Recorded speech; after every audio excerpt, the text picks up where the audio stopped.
I am thrilled.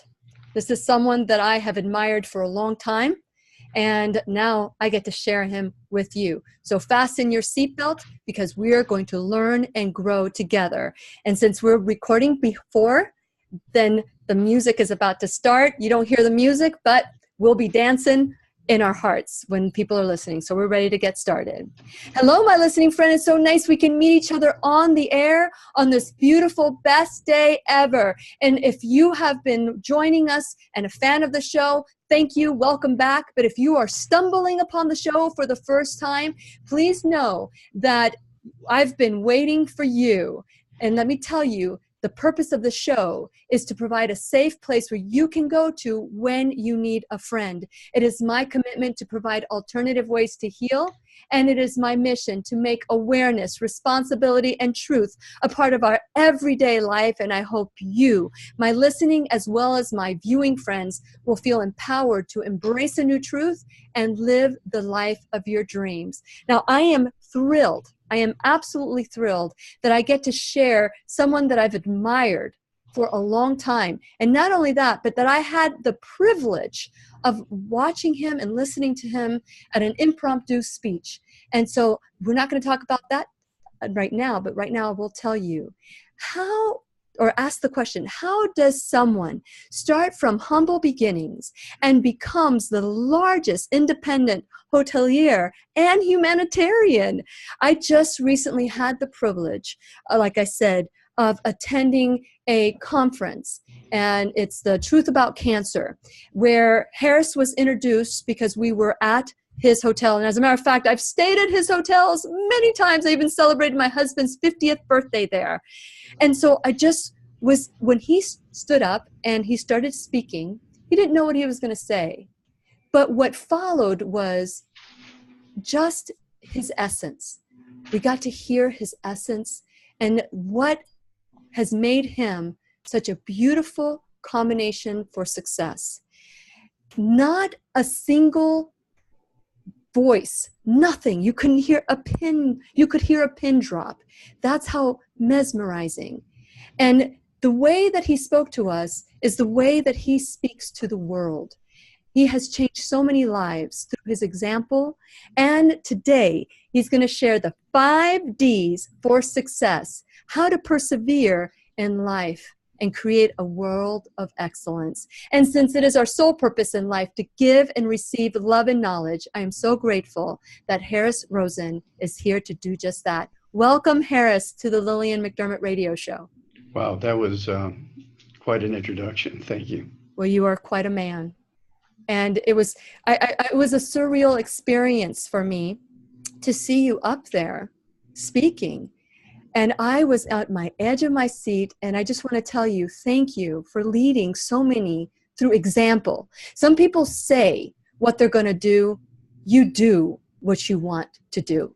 And you have created so much. But share a little bit about your background so that we can get to know you a little bit more. Well, I don't think my story is unusual. I hear people suggesting that America is not exceptional.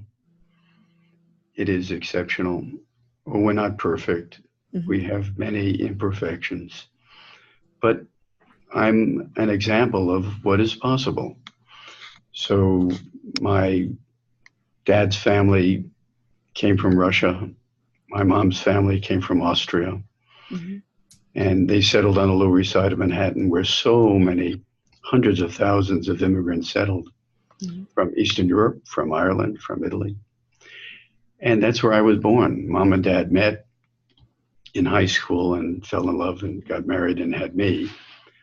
The name Rosen is not our real last name. Yeah. Mom and Dad had different Rosen names. Dad's was Rosanovsky, which sounds Russian. Mm-hmm. Mom was Rosenhaus, mm-hmm. from Austria. But Ellis Island was busy, and they chopped both names. So a Rosen married a Rosen. But the name of our little company is Rosen Hotels and Resorts. I must confess that on occasion I was thinking semi-seriously about changing it to Rosanovsky Hotels and Resorts. I It kind think, of has a nice sound, doesn't it? yes, it does. But But anyway, that's where I was born and raised, on the Lower East Side. Mom and Dad insisted that my brother and I work hard in school if we had any hopes of one day leaving the neighborhood. mhm. Um, And was it a good neighborhood? Or was it share a little bit about the neighborhood? Was well, it? it was sort of the stereotypical low to middle income neighborhood. Many folks were living in tenement houses. We lived in a little apartment building that wasn't very nice. But my brother and I thought that was sort of a normal life. Mhm. Playing in the streets was something that we thought was something that everyone did. Yeah. But we discovered as we went through life that our upbringing was a little bit different. And so went to elementary school and then high school. And then somehow a terrible mistake made by the admissions folks at Cornell. I was accepted to Cornell. Oh, you're being modest now. No, no, no, no. And Honest to God, I'm not. it was it was a mistake. Well, It I was a tell you what, mistake. let's talk about that when we return worldwide with Harris Rosen, worldwide at whenyouneedafriend.com. We'll be right here waiting for you.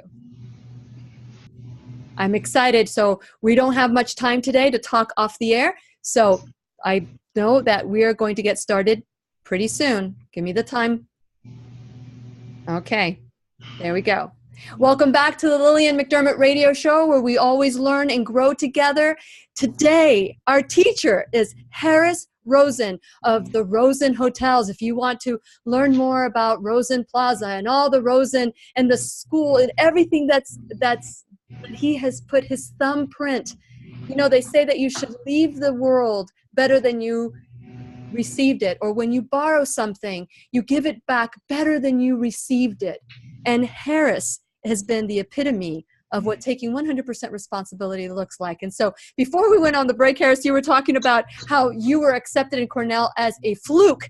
Can you tell us more about that? Well, I went to Music and Art High School in New York City, a public high school. My brother was much smarter than I and went to Stuyvesant, which was a school for very bright youngsters. I worked with my dad on weekends. He worked at the Waldorf Astoria, and I helped him on occasion. And met some very interesting people in the elevator as Dad and I were going up and down to do various projects that he had to do. And one day, walked into the elevator, and there was a very tall, distinguished gentleman with a very, very beautiful lady, a blonde lady. And I think I was around 10 years old, but I still understood beauty. Uh-huh. And I whispered to Dad, "Can you introduce me?" And he said, "Sure."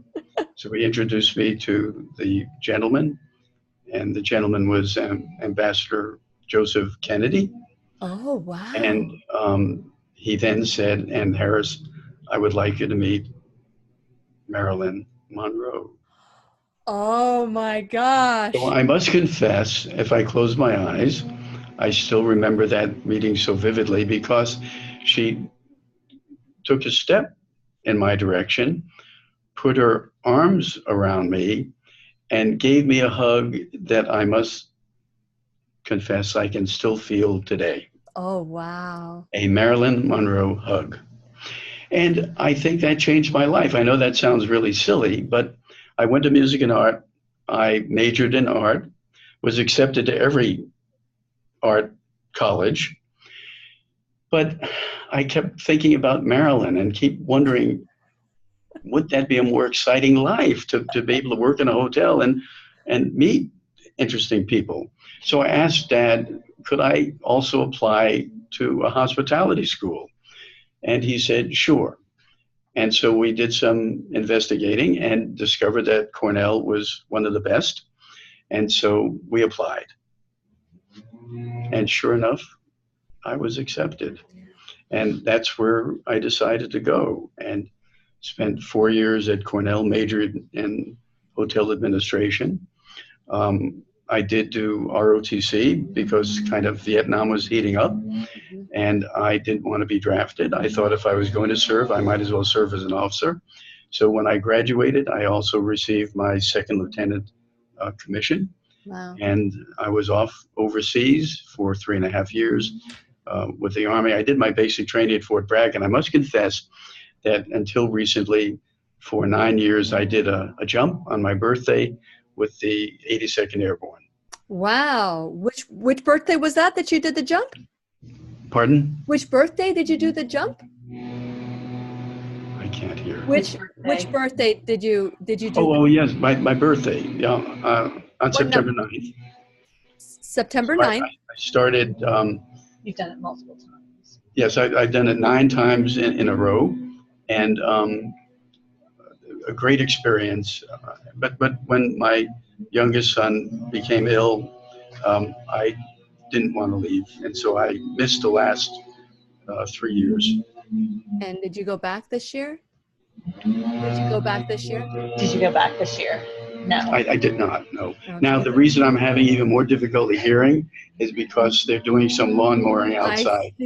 I see that. Maybe they can stop for just a little bit. But here we go. So today, Harris, what I want to do is I want to highlight the things that I see, the attributes I see in people who are successful. And so I created something called the 5 Ds for success. And so if you don't mind, I want to ask you some questions that will maybe transfer onto us. That is like a Marilyn Monroe hug. So you're giving us a Marilyn Monroe hug. And so I know that your family grew up in just humble beginnings. But did you ever think that you would own, you say that going to university was a fluke, but did you ever think that you would own 9 hotels? Of course not. Was that ever? So the first D in the 5 Ds for success, the first one is dream. Tell us about your dreams. What were your dreams like? And when I say dream, I talk about your vision. Yeah, I must confess that my dreams were rather simplistic. The dream was to live in a nice neighborhood, maybe one day own a home and have a family. And I thought that if I was really, really lucky, I would one day be able to manage a resort hotel because I, of course, didn't spend much time in the country. I don't think I saw a real tree for the first 16 or 17 years of my life. When I say a real one, the trees that we saw on the Lower East Side had little kind of little fences around them to prevent kids like us from carving our initials in it or doing silly things. But I mean, to see a woods and to see a stream. And so I thought a resort hotel would just be so perfect for me and for the family. So that was about as far as my vision would take me. No, I had no indication whatsoever that I would ever do anything much more than that. Okay, so that the dream my dream was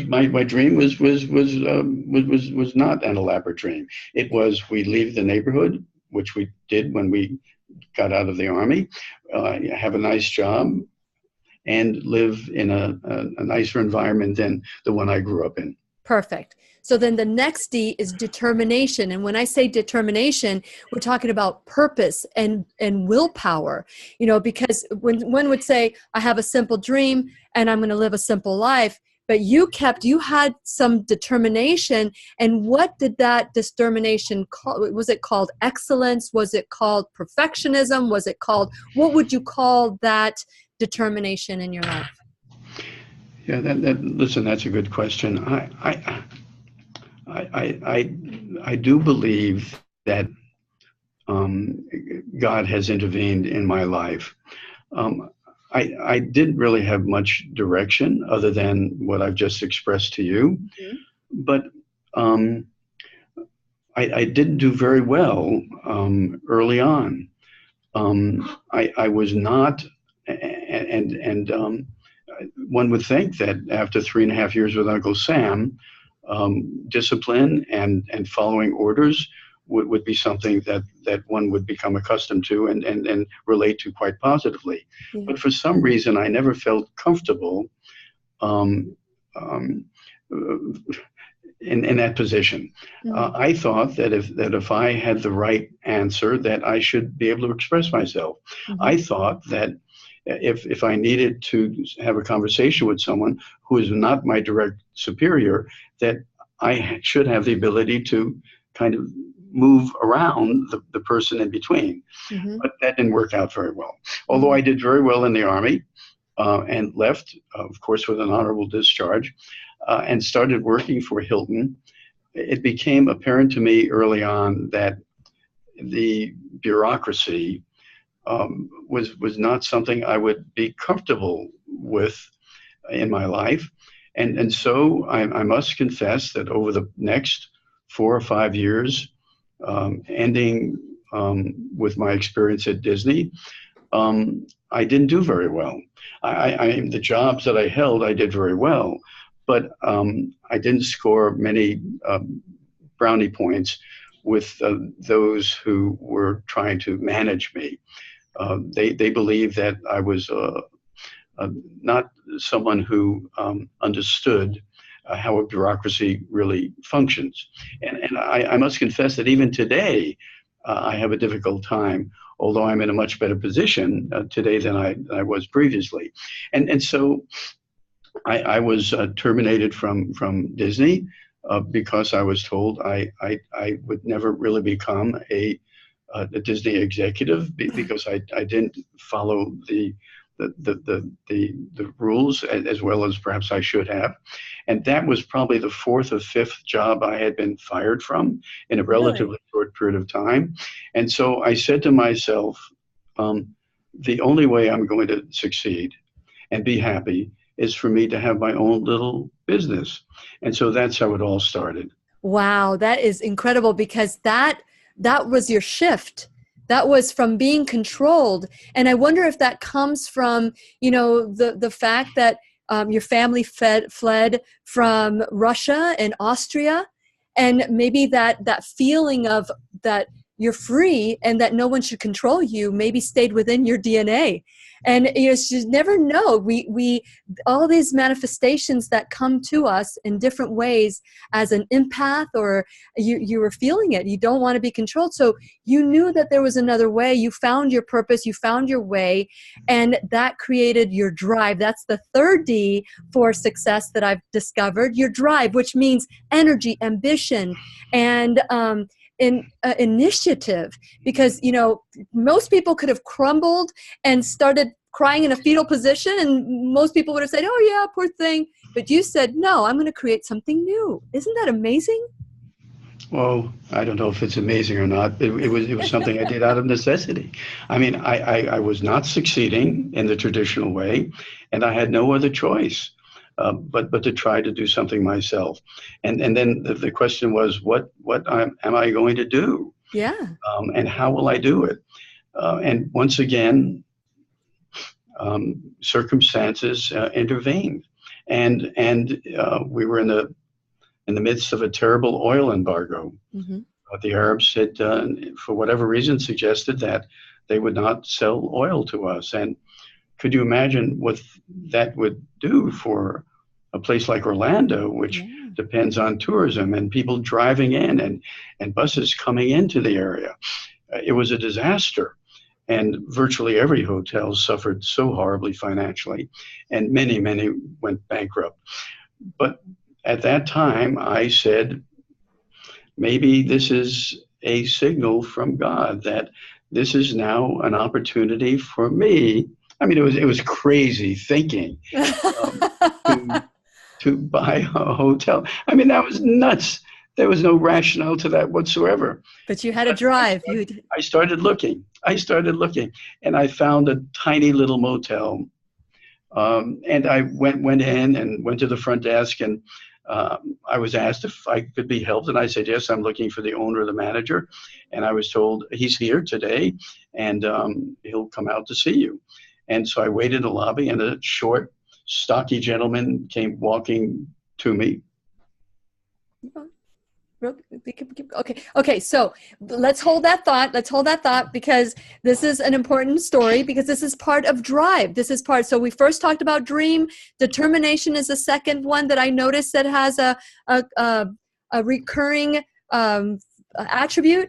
And now we're talking about drive. And when we continue with Harris Rosen, when we return worldwide at whenyouneedafriend.com, we'll be right here waiting for you. Sorry, Harris. We saw the time, and I just wanted to make sure that we didn't cut you off there. Well, I have a tendency to babble. No. This is really good information. And so there's a shift. This is kind of like your Marilyn Monroe hug. This drive that you have. So let's continue with this Marilyn Monroe theme. And I'm pretty sure that we're going to be getting started right away. So there we go. We hear the start. And, I'm not even going to talk. Well, I guess this is where I get to talk about my show a little bit, and then I'll reintroduce you. Okay. So welcome back to the Lillian McDermott radio show, where we always learn and grow together. And you can hear us live worldwide at whenyouneedafriend.com. Today, we talk about our teachers that have been, this is like a classroom. So welcome to the classroom, where our teacher today is Harris Rosen, who went from clerk to making a difference, and a huge difference that he's making. And that's the fifth D of success. For success. And so I want to encourage you. I don't want to spend too much time talking about the way to get a hold of me and my website, but go to whenyouneedafriend.com. Please become a subscriber. Check out my sponsors. Without my sponsors, there's no way I could have the show. So please click on the sponsorship button and figure out ways that you can support my sponsors the way they're supporting the show. Also, like me, follow me on social media, on YouTube, and let's grow together. You can call me at 407-373-5959. If there's anything that you need, you can listen to on podcasts and on demand. So with that in mind, I have just got to continue learning about this wonderful man that I have just admired from afar for so many years, until I got to hear him one-on-one. He was just talking to me. There were hundreds of people there, but he was just talking to my heart, and like he was talking to everybody else. I am so honored and privileged to introduce you once again to Harris Rosen. You can find the hotels at rosenhotels.com and stay there. Their hotels are number one. They are number one. I love them. And so, Harris, thank you so much for being our teacher today and teaching us your 5 Ds for success.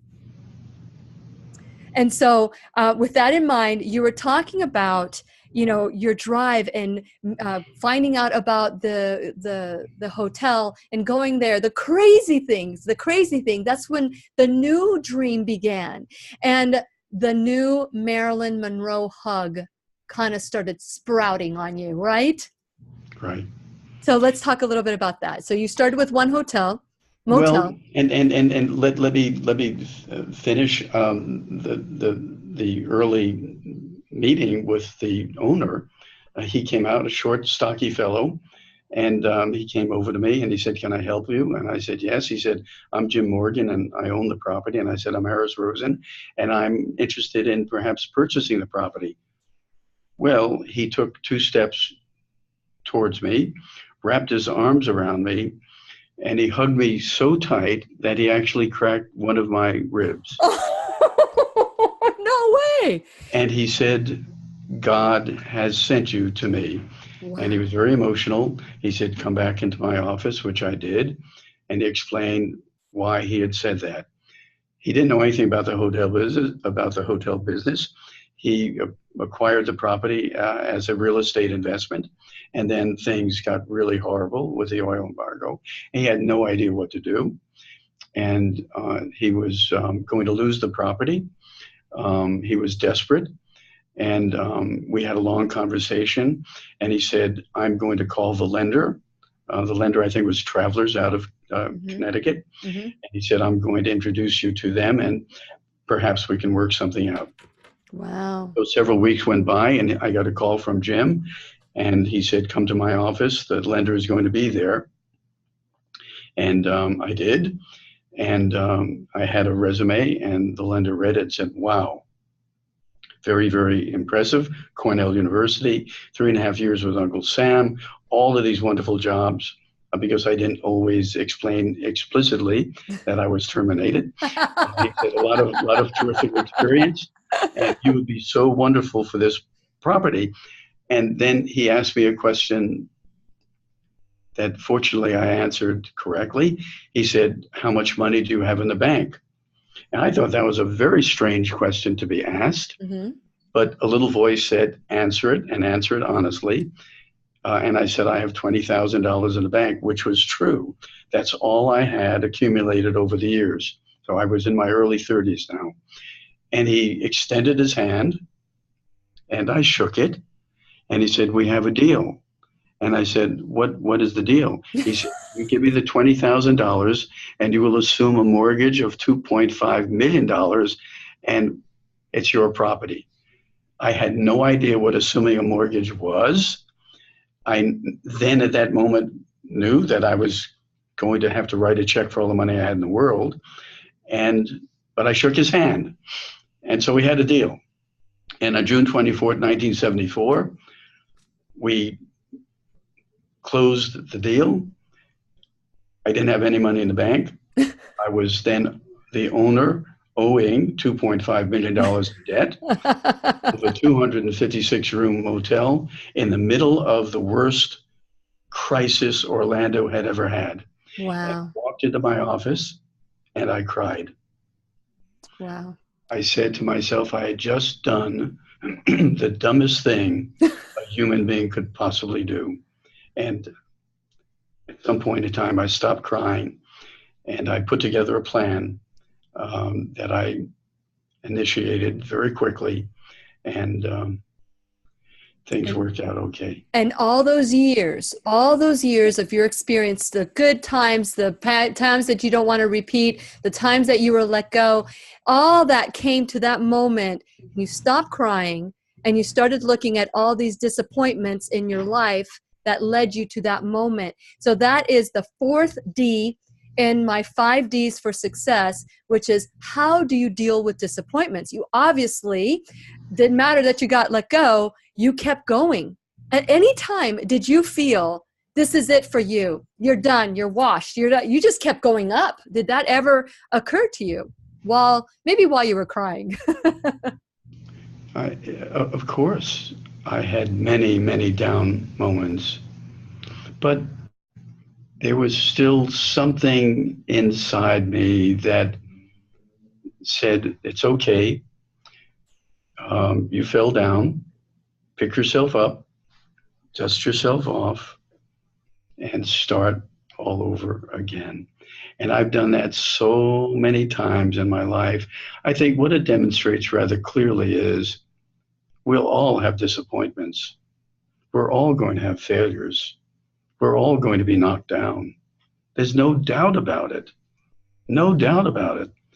Take a deep breath, dust yourself off, and say, thank you, God. I'm now ready to meet this challenge. And I've had so many of them, as so many people have, but you persevere. And then, of course, when you have an opportunity to work with people, always treat them with respect. Treat them the way you would like to be treated. Always be honest. You know when you're not being honest. Always be honest. And what I would tell myself is, I can work harder than anybody else. And as I was doing the gardening or doing the housekeeping or guarding the property with Rin Tin Tin, my security guard, or doing the cooking and for breakfast, or doing the carving at night, whatever it was, and I was living at the hotel, whatever it was, I knew that I could outwork anyone. And so I did. I don't think, and I lived, where we are today is my office, but I lived here for 16 years. Wow. And this was my home. And so I stayed here at the property for 16 years to make sure that everything was perfect. Let me tell you a funny story. Yeah. I met my wife-to-be at the YMCA. She was doing some stretching, and I was intrigued by her flexibility. We got to know each other a bit, and then we started talking about getting engaged and married. And she said, "Where will we live?" And I said, "Right here." And she said, "Never happened." I said, "My God, it's so convenient." She said, "If that's what you have in mind, forget about it." To this day, I have no idea why something like that, living here, would be so intolerable, but it was.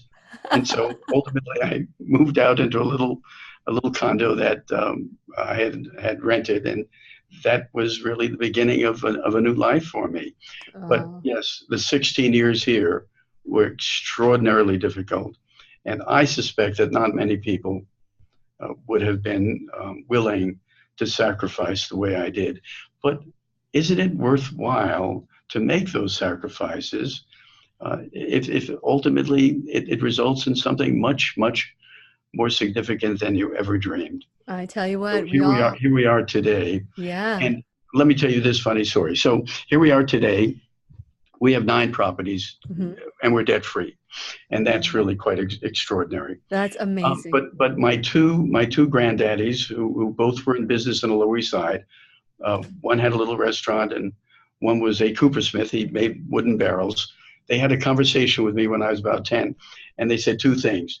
We lost everything during the Depression because we borrowed money and we couldn't pay off our debt. Number 1. Number 2, you have something very special in your genes. So I went to bed, and Mom, as she always did, tucked me and my brother in. And when Mom tucked me in, she said, "Why are you not wearing your PJs, your pajamas? Why do you have your jeans on?" I said, "Oh, Mom, because my 2 granddaddies said that I had something special in my jeans." And with that, we're going to continue our conversation with, oh my gosh, this amazing man, Harris Rosen of the Rosen Plaza. Go to rosenhotels.com to learn more about this incredible place that you can go and live the life of your dreams. And we're going to continue our conversation when we return worldwide at whenyouneedafriend.com. What a great story. What a great story. Okay, we're getting ready to start. There we go. And welcome back to the Lillian McDermott radio show, where I am just enjoying my time with Harris Rosen. This is a dream come true. I'm excited for those of you who want to learn more about the Rosen Hotels. There are 9 Rosen Hotels. I'm sure one will fit your budget and need. And go to rosenhotels.com. You tell them Lily sent you. So we talked about the 5 Ds for success, which I just wrote an article about this, Harris. And so I'm using this to get that information from you, because we all want to learn what it is like to be successful. And we start with the first one, which is dream. The second one is determination. The third one is drive. And fourth one is dealing with disappointments. I love how you talked about, and basically what I heard, and I don't know if you remember the conversation you and I had when I came to meet you after you gave your talk at the not the Truth About Cancer, but Best Answers for Cancer conference that we were there. And I said, hope is all you have. Do you remember that? And I gave you that book, Hope is All You Have. So it looks like that's something that is inbred with you. Not only do you have great genes, but you have great hope. And so with that in mind, let's talk about the 5th D, which is the difference, making a difference in the world. And you have certainly done that through education, through healthcare. Let's talk a little bit about that and what has caused you to really focus. And let's share about the education portion of making a difference. Well, of course, I'm so thankful, so appreciative for everything that I have acquired over the years. I know it's not only me. I know that God has been traveling with me. But at some point in time, when you sit down, as I did in my office 25 years ago, you have to say, I think, "Thank you, God." And the response then is, well, appreciate the thanks, but wouldn't it be nice if you would offer a helping hand to those in need? And I said, oh my God, that's right. And so we created the Rosen Foundation, and we've been doing some interesting things over the years, helping those that need a helping hand. We created the Tangela Park program, a free preschool education for all the youngsters in the neighborhood, mentoring them, working with them and their parents throughout their kindergarten, elementary school, middle school, and high school. And graduation rates from high school in the neighborhood have improved from about 50% to 100%. Amazing. And then we will pay for their vocational school, for their community college, or for their four-year public college here in Florida. Everything, room and board and tuition and travel, anything they need. And so we sent from Tangela Park, in a neighborhood that was graduating, as I said, only about half of the students. Now we've sent close to 250 youngsters to college, everything paid for. And then we adopted another neighborhood, the Paramore neighborhood, the same template, and things are working out really beautifully there also. Then we decided to build a college, the Rosen College of Hospitality Management, which is now ranked in the top 1, 2, or 3 in the world. And we offer more scholarships there than all of the other colleges combined at University of Central Florida. Then we have a love for our Haitian associates, about a third of all of our associates from Haiti. And so we've done a tremendous amount of work in Haiti. Just completed a wonderful reconstruction project where after Hurricane Matthew, which was horribly devastating, we just rebuilt 105 homes, and the people were so incredibly grateful. And then we have the Jewish Community Center, which we dedicate to mom and dad, which now has one of the finest schools, elementary schools and preschools in Central Florida. We've done that, and we are so incredibly proud of the things that we've been able to do, but we do it, as I said, simply speaking, just because it's the right thing to do. And we'll continue doing good things because we want to say thank you, God, and we want to say we appreciate everything that you've made possible for us. That's amazing. And then you've also, I remember when I had the opportunity to speak to you one-on-one for real, because your whole talk was for me. And so when we actually had the opportunity to speak one-on-one, you had mentioned that you also, we have something in common. I talked to you about how I am all about holistic and the health and hope and doing things a different way, which I believe is the reason why you could not be molded. You knew that there was another way of doing things. And now you have created this healthcare for your employees. You have some of the largest retention that you can, there's a lot of coming and going in hotels, but not at the Rosen hotels. You have the same people that stay there for years and years and years. Share a little bit about your healthcare that you provide for your employees. Well, 28 years ago, I was not happy with the traditional healthcare coverage that we were involved with. And I called the insurance company and I said I wasn't happy. I said I thought we had a really good year last year. Our expenses actually were lower than the premiums. And I'm just wondering why. And the response was because you are in a group and the group did very badly. And I said, what group am I in? And he said, well, we put everyone in a group. I said, but I don't want to be in a group. He said, you have no choice. And I said, I do have a choice. He said, no, you don't. I said, adios. And now I said, now I have no insurance for all of my folks. What am I supposed to do? So once again, I had a crazy idea. The idea was to convert a little office building we had for our finance department. They had outgrown that, and we didn't know what to do with it. So I said, let's convert it into a little primary care facility. We'll hire a doctor, a nurse practitioner, a couple of individuals that can help out. That was the beginning. We then said, well, you don't want to deal with an insurance company, even though you have a primary care facility. So maybe you need to have your own insurance company. So we hired a gentleman who was an insurance expert. He created our own little insurance company called ProVensure. And so now we were self-insured. So we now had primary care, self-insured, and we negotiated a very interesting contracts with specialists and with hospitals and created this beautiful little package. In the first year, our healthcare costs plummeted from about $2,500 per covered life to $750 per covered life per individual. And we made the cover of Florida Trend magazine. Yes. And the rest is history. And For 28 years, our little primary care facility has grown. We now have a new 12,000 square foot facility. Wow. We have 38 people who work there now. And if you work for me and you're an hourly associate, you pay about $850 a year for health care. If you're in the hospital, the most you will pay is $750. 2 times after that, nothing. So we had a little preemie born about 4 years ago. I'll never forget this. And mom and baby to be were admitted. Baby was born weighing about 2 pounds. Mom and baby stayed in the hospital for a long time. But she's a very healthy 4-year-old right now. And the bill, I know it specifically, $1,046,000. Mom and dad paid $750, Rosen the rest. So yes, pharmaceuticals. We made a deal with Walmart. If our associates pick up their pharmaceuticals at a Walmart, and we pay you for them, can we get a nice discount? They said, how many associates do you have?